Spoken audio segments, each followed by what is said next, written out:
నా బంధకములో నేను కనిన నా కుమారుడగు అంటున్నాడు. కనిన కుమారుడు అని ఎవరి గురించి చెప్తున్నాడు? ఒనేసిము అనే వ్యక్తిని గురించి మాట. ఒనేసిము అనగా అర్థం ఏంటంటే సహాయకరమైన వాడు. దేవునికి స్తోత్రం. అంతకుముందు నిష్ప్రయోజనమైనటువంటి ఈ వ్యక్తి ఎప్పుడైతే ప్రభు చేత సంధించబడ్డాడో, దర్శించబడ్డాడో, పౌలుకి సహాయకరంగా మారిపోయాడు. అంతేకాదు, సహాయకరమే కాదు, అక్కడ మనం చూసినట్లయితే 11వ వచనంలో అతడు మునుపు నీకు నిష్ప్రయోజనమైన వాడే కానీ ఇప్పుడు నీకును నాకును ప్రయోజనకరమైన వ్యక్తిగా మార్చబడ్డాడు. రక్షణ తర్వాత దేవునికి స్తోత్రం చెబుదాం.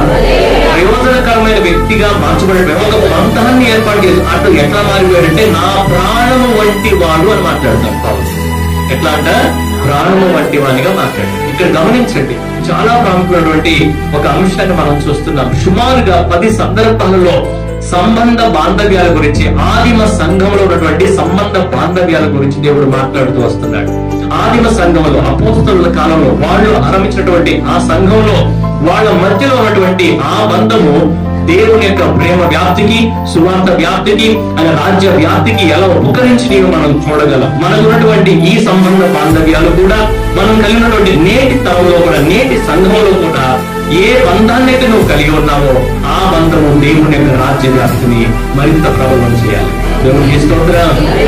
ప్రాణము వంటి వాని తర్వాత 15వ వచనంలో బానిస, దాసుడు అనే మాట మనం చూస్తాం. అతడి మీదట దాసుడుగా ఉండగా దాసుని కంటే ఎక్కువ వాడుగాను ప్రియ సహోదరుడుగాను అనే మాట మనం చూస్తున్నాం. ప్రియ సహోదరుడు, బానిసే కానీ ప్రియ సహోదరుడు అయిపోయాడంట ఒనేసిము. తర్వాత 23వ వచనంలో మరలా మనం చూస్తున్నాం.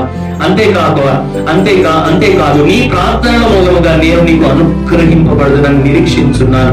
ఇక్కడ 23వ వచనంలో క్రీస్తు యేసునందు నా తోడి ఖైదీ. చెప్పండి, తోటి ఖైదీ. చెప్పండి అన్నమాట, తోటి. తర్వాత 23లో జత పని వారైన మార్కు, అరిస్తార్కు, దేమా, లూకా వందనములు చెబుతున్నారు. ఇంతమందిని మనం చూస్తున్నాం. ఇక్కడ వీరి మధ్య ఉన్నటువంటి బంధాన్ని మనం పరిశీలన చేసినట్లయితే సహోదర బంధాన్ని మొదటిగా వాళ్ళు బిల్డ్ చేశారు.